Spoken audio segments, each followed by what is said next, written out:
Welcome viewers to my next episode of the Thought Leader Way, a precursor to my upcoming book on this subject, where I'm talking to industry and academia, bringing thought leaders from across the world to understand what does it take to become a thought leader and what's their journey been towards being a thought leader. Today, I have a distinguished guest with me. I have Professor Soumitra Dutta. He's the Professor of Management and the former founding dean of the S.C. Johnson College of Business at Cornell University in the US. Prior to joining Cornell, he was the faculty of INSEAD. He is an authority on innovation in the knowledge economy. He is the co-editor and author of the Global Information Technology Report published by the World Economic Forum and the Global Innovation Index published by World Intellectual Property Organization, two influential reports in technology and innovation policy. So he's a member of the privileged Davos Circle, a group of participants who have been invited to the annual meeting of World Economic Forum in Davos for more than 10 years. So Professor Datta, real pleasure having you on the show today. Thanks for making time for this. No, thank you for inviting me. Thank you very much. So, Professor, you are a thought leader in innovation and technology policy with the kind of papers and research that you've carried out. So, according to you, who is a thought leader, or how would you define thought leadership as? So, I think the essential act of being a leader is to be able to ask the right questions. It's not about having the right answers. For getting the right answers, you have to be able to engage with team members, with other people outside the domain, to be able to find the right answer. But can you ask the right question? That is the key issue. So when you talk about being a thought leader, I think the key challenge is to be able to get people to ask the right questions about a certain domain. That's very interesting, because generally the impression as thought leader is somebody who's giving answers. But this is a very interesting perspective where you say he must know to ask the right questions and then accordingly get answers out of that from a trend standpoint. So I remember when I was at Wipro, that was when I first got inducted into the entire realm of thought leadership marketing. And I remember reading the Global Innovation Index at that point of time. And I remember seeing your name as the co-author on that. And at Wipro, that used to be one document that we used to refer to when it came to innovation and things related to innovation. So what does it take to be a thought leader, considering your journey of being there and having done that? So, as I said, you need a certain curiosity to ask the questions about what you see happening around you. So I'll tell you, my own personal story about how I created the Global Innovation Index, back in the mid-90s. I was visiting many countries, including India and other emerging markets, and I was seeing and I was impressed by the tremendous innovative potential in the people and all the innovative stuff that was happening in these countries. At the same time, I was looking at the rankings of innovation that was being published. And most of the rankings were very focused on very traditional metrics like publications and PhDs and patents. They're all very correct metrics, but incomplete metrics. And on most of the metrics, India and many emerging markets actually came pretty low down on this metric. So I started saying, well, there's something wrong, because in some sense, there's a lot of innovation happening, but it's not being recognized. So I started asking questions about, what do we actually mean by innovation? Is it only patents, papers, or something more? And that led to me consulting with different people. Same story. I asked the question, what does innovation actually mean? I didn't have the answer necessarily to it. I talked to people, came up with a model. Then the question was, how do you measure it? And again, I don't have the answer to all these questions. We again discussed and sort of raise different solutions out there. And the end result was the Global Innovation Index. So again, the origin really is asking questions about something of interest to you, something that makes you curious, something that ignites your passion. And that's what happened out here in the case of Global Innovation Index also. Nice. By the way, for your viewers, you can go and look at the Innovation Index results very easily on the search. Just Google for it, or just go to globalinnovationindex.org. So I would urge all my viewers to go through that report, because it's a very insightful report.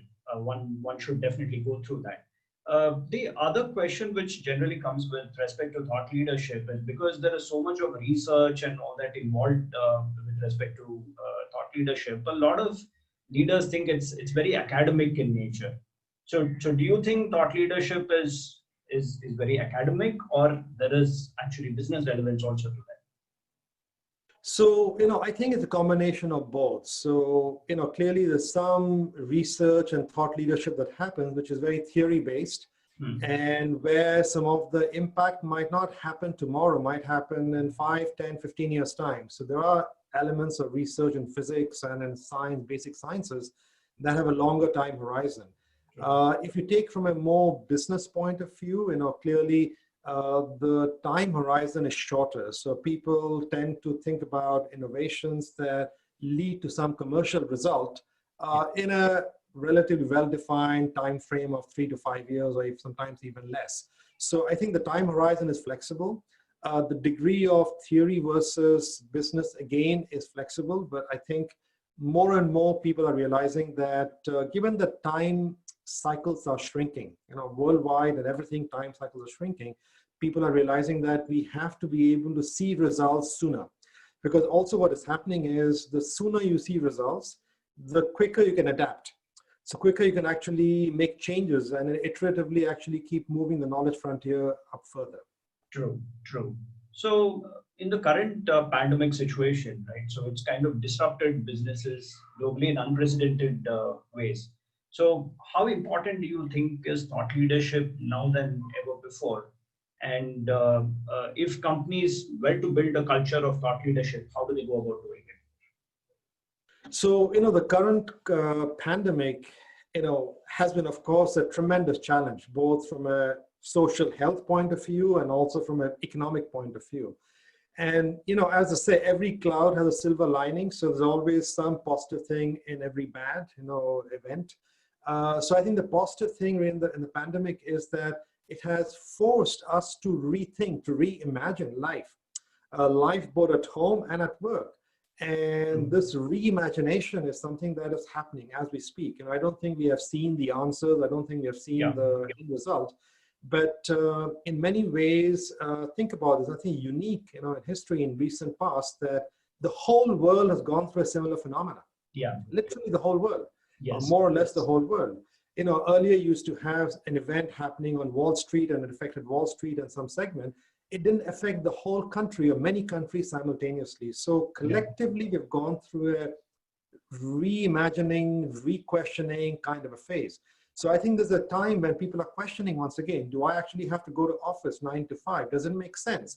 Do I actually have to travel 6 hours flight to go and attend a meeting for 2 hours? Does it actually make environmental sense?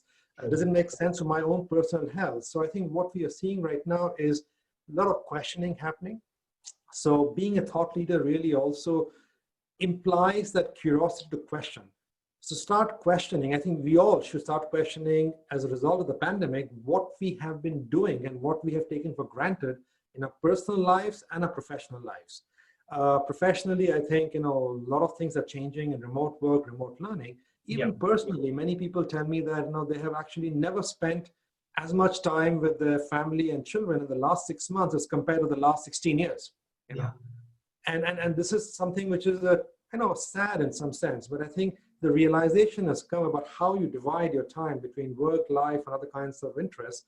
And so I think the more we take time to question, the more, in a sense, we will ourselves, help lead others around us in the right direction. True, true. So is it actually possible to create a thought leader? I certainly think so. I think all of us are born as thought leaders. If you think about it, I'm putting the emphasis on this ability to question, to be open to ideas and to try to forge some kind of a path forward. And you think about a child, a child today in India, a 3, 4, 5-year-old child is constantly observing the environment, constantly questioning, constantly experimenting, constantly, asking questions. Is not scared of experimenting, is persistent, and always has a mentor group to go back and seek help if something goes wrong in the process, the mother, father, siblings, and so on. So these attributes of observation, of questioning, of experimentation, of persistence, of having a mentor group are examples of what thought leaders do.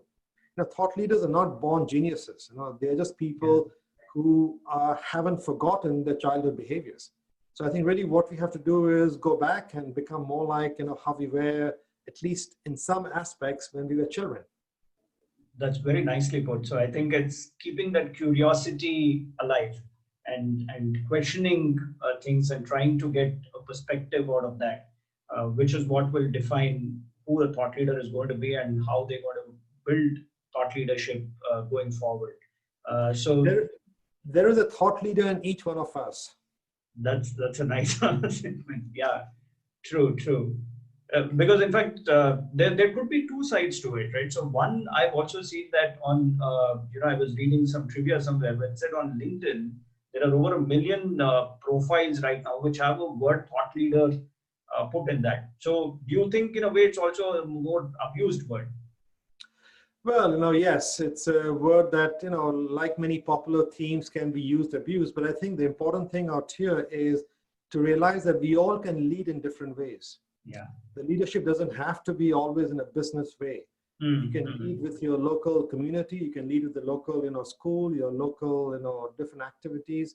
And I think leadership is really trying to ultimately use your capabilities to help make the world a better place.